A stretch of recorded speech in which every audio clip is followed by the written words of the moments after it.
अच्छा, अब है सेक्शन 321। सेक्शन 321 में ये कहते हैं कि जैसे ही कोर्ट जो है वो दरअसल वाइनिंग का ऑर्डर कर देगी और फिर उसे एक स्टेटमेंट जो है वो दरअसल मिल जाएगी, तो वो बेसिकली क्या करेगा कि एक 60 दिन के अंदर अंदर वो बेसिकली क्या करेगा कि एक सबमिट कराएगा एक रिपोर्ट, जिसमें बेसिकली क्या होगा कि कंपनी की तमाम सब सेक्शन है ये कहते हैं कि जिसमें कंपनी की तमाम एसेट्स की डिटेल होगी, उसकी लोकेशन क्या है, उनकी क्या करंट वैल्यूज़ हैं, ठीक है। फिर उसके पास वही बात होगी कि उसके पास कंपनी के पास कितना कैश इन हैंड है। कैश इन हैंड का मतलब होता है कि फिजिकल कितनी कैश है और कितनी सिक्योरिटीज़ हैं, मतलब और फिर उसके बाद जो amount paid of capital basically वो कैपिटल होता है जो कि कंपनी ने सारा इकट्ठा किया होता है अपने शेयर्स को बेच कर, ठीक है। फिर उसके बाद नेक्स्ट याद रखना कि कंपनी के जो एग्जिस्टिंग और कॉन्टीजेंट लाइबिलिटीज़ हैं, ठीक है, क्रेडिटर्स के लिए। फिर उसके बाद ये क्या करेगा, सिक्योर और अनसिक्योर डेब्ट क्या है, ठीक है।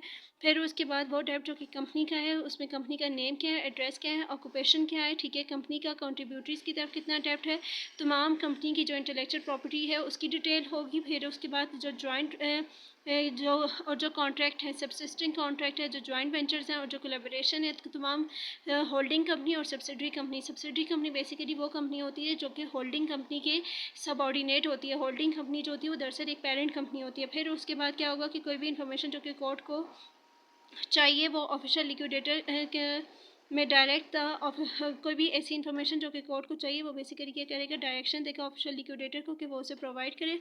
ऑफिशियल लिक्विडेटर जो है वो दरअसल रिपोर्ट में रिपोर्ट बनाएगा, ठीक है, in the promotion of the formation of a company.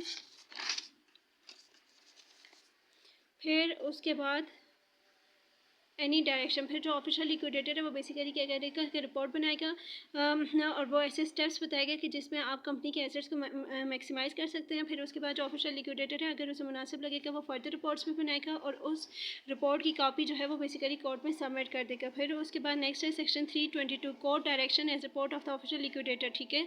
तो सबसे पहले याद रखना कि जो ऑफिशियल लिक्विडेटर है उससे बेसिकली क्या होता है कि एक टाइम फिक्स किया होता है जिसमें इंटायर प्रोसीडिंग जो होती है वो जैसे कंप्लीट होनी होती है। अगर किसी पॉइंट पे कोर्ट को ये लगे है, सब सेक्शन 1 ये कहती है कि अगर किसी पॉइंट पे कोर्ट को ये लगे कि ये इस प्रोसीडिंग का कंटिन्यू रहना जो है सब बेनिफिशियल नहीं है, तो कोर्ट उस प्रोसीडिंग को एक्सटेंड कर सकती है।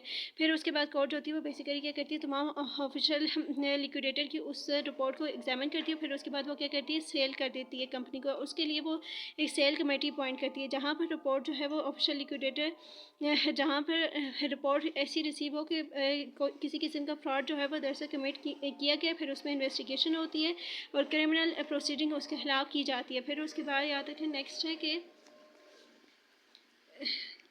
जो कोर्ट है वो बेसिकली ये ऑर्डर कर सकती है कि आप क्या करें कि कंपनी के एसेट्स को एनहेंस करें और कोर्ट ऐसे ऑर्डर्स देगी जो कि कंपनी के लिए फ़िट होंगे, ठीक है।